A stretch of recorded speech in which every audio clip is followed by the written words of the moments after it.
नियत जेकर साफ बात हो,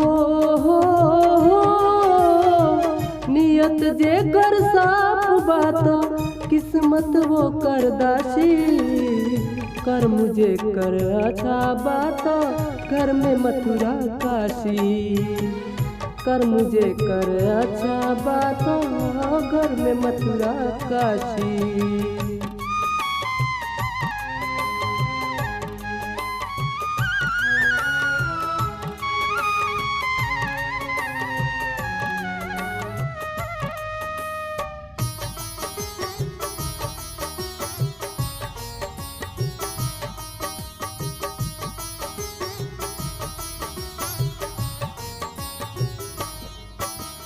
धन दौलत के लोभ में मत बेचो ईमान तू।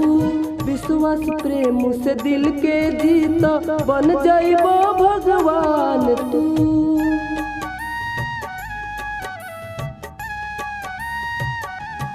हो धन दौलत के लोभ में मत बेचो ईमान तू।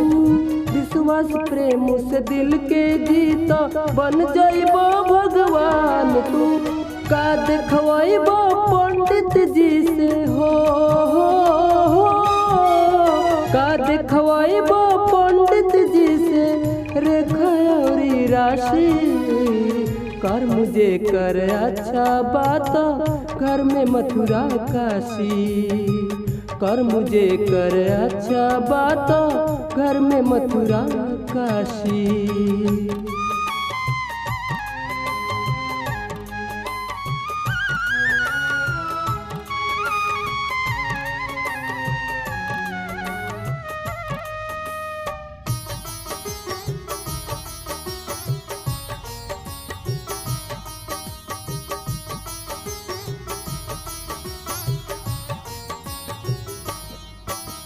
मात पिता के सेवा ही तीर्थ चारों धाम बा।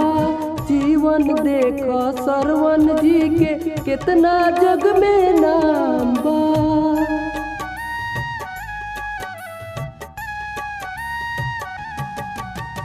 मात पिता के सेवा ही तीर्थ चारों धाम बा। जीवन देख सरवन जी के कितना जग में नाम बा। पति सेवा से अनसुईया जी हो, पति सेवा से अनसुईया जी भैली पूरन मासी। कर मुझे कर अच्छा बात घर में मथुरा काशी।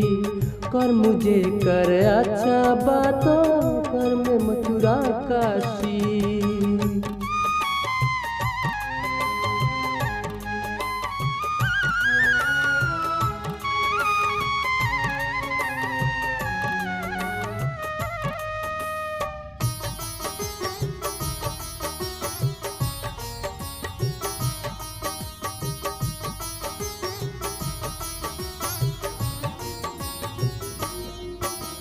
दुख मत दीह कोनो जीव के हरदम करिह भलाई। सत्य धर्म अपना के चल छोड़ा चोरी बुराई।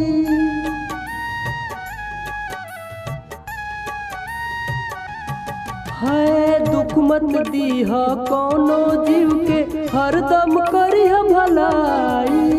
सत्य धर्म अपना के चल छोड़ा चोरी बुराई। कृष्णानंद गुरु शरण में हो, कृष्णानंद गुरु शरण में मिट गईल उदासी। कर मुझे कर अच्छा बात घर में मथुरा काशी। कर मुझे कर अच्छा बात घर में मथुरा काशी।